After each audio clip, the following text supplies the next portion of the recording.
হরিবোনা অঞ্চল তৃণমূল কংগ্রেসের বলিষ্ঠ অঞ্চল সভাপতি বেল্লাল শেখের নেতৃত্বে ও অঞ্চল কমিটির নেতৃত্বে ভোটের পর পর্যালোচনা সভা অনুষ্ঠিত হলো। স্থান হরিবোনা হাই মাদ্রাসা প্রাঙ্গণ। উপস্থিত ছিলেন ব্লক সভাপতি আব্দুর রউফ, উত্তরবঙ্গ পরিবহন দপ্তরের ডিরেক্টর চাঁদ মোহাম্মদ, পঞ্চায়েত সমিতির কর্মাধ্যক্ষ রেজাবুল হক, তৃণমূল কংগ্রেসের নেতা মতি মেম্বার হাজিকুল আলম, আজমাল হক, মিঠু শেখ, জাহিরুদ্দিন কালু শেখ, এছাড়াও আরও অনেকে উপস্থিত ছিলেন। তেনারা সাংবাদিকদের মুখোমুখি হয়ে কি জানালেন বিস্তারিত শোনাবো আপনাদের। Bureau report, AS Bangla. হরিবোনা এলাকার মানুষের বিভিন্ন আশা প্রত্যাশা, বিশেষ করে হরিবোনা আক্রিগঞ্জ সরলপুর জিতেছেন আপনারা, তৃণমূল কংগ্রেস জিতেছে, ভালো রেজাল্ট হয়েছে রাজ্যে। ভগবানগোলা এলাকায় কি একটা কলেজ আমরা দেখতে পাবো?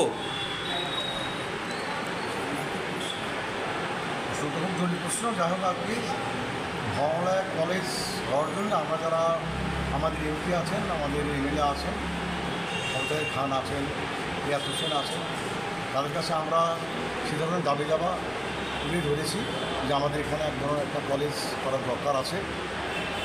এখন কতটা কী হয় এখন পর্যন্ত সেটা পরিষ্কার নয়, তবে আপনার চেষ্টা আছে। কর্মীদের মধ্যে দেখা যাচ্ছে একটা বিজয় উল্লাস মিছিল তারা করবে চাইছে, কিন্তু আপনাদের পক্ষে সেটা কবে তরিকে করা হবে, সম্ভাবনা কি? ঈদের পরে না ঈদের আগে? আজকে আমাদের যে মিটিংটা হলো আপনি হরিবোনা অঞ্চলে, তা সেখানে আলোচনা হলো নির্বাচনটা আমরা কীভাবে করলাম বা আরও ভালো করার জন্য ইত্যাদি ইত্যাদি। এর মাধ্যমেও আমাদের একটা ঘোষণাও করা হলো আর কি। আগামী 15 তারিখ যত সম্ভব আমরা আগামী 15 তারিখটাকে ঠিক করছি আর কি, যে আমরা একটা বিজয় মিছিল মোটরসাইকেল বাইক আকারে বা আরও কীভাবে করা যায় সুন্দর, সেই 15 তারিখ, আগামী 15 তারিখে মিছিলটা করা হয় হরিবোনা অঞ্চলে। আপনার নাম এবং পরিচয়? আমার নাম মোহাম্মদ মতিয়ার রহমান, আমি ভগবানপুর 2 নম্বর ব্লকের সাধারণ সম্পাদক। ধন্যবাদ। আখেরিগঞ্জ হরিবোনা এলাকায় বিশেষ করে যে ল্যান্ড ডিপার্টমেন্ট আছে, তো আমরা দেখেছি পদ্মার ধার যে ঢালাই রাস্তাগুলো হয়েছে সেগুলো বন্যা এলে রাস্তাটা ভেঙে যাওয়ার সম্ভাবনা আছে। পাশাপাশি যে আখেরিগঞ্জ থেকে হরিবোনা যে পিডব্লিউ রোডস, সেটা কি তৈরি হবে এবার? আজকের মিটিংটা হচ্ছে আমাদের অঞ্চল সভাপতি বেল্লাল হোসেনের আহ্বানে এবং অঞ্চল নেতৃত্বে এবং বুথ সভাপতি মেম্বার্স তাদের সহযোগিতায় আজকের এই ভোট যে নির্বাচন হয়ে গেল, সেই নির্বাচনের যে মূল্যায়ন আজকে করা হলো এবং ভোটভিত্তিক তাদেরকে তথ্য দেওয়া হলো। এই বিগত দিনে যে প্রশ্ন আপনি করেছেন সেটার উত্তর আমি দিচ্ছি।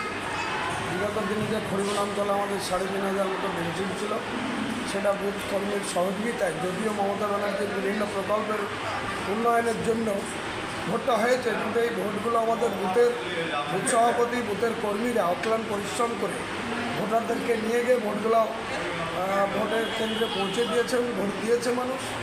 সেখানে আমাদের জয়ের ধারা অব্যাহত আছে। এবার আমাদের অনেক আনন্দ, আগামী দিনে আরও ভোটটা 26-এর বিধানসভায় বাড়বে।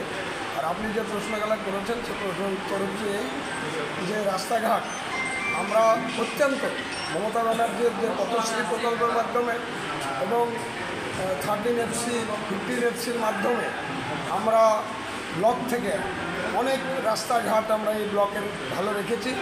যেখানে যাবেন পাকা রাস্তা, পিডব্লিউডি এর রাস্তা, সমস্ত রাস্তায় এখন একটা খাদও নেই।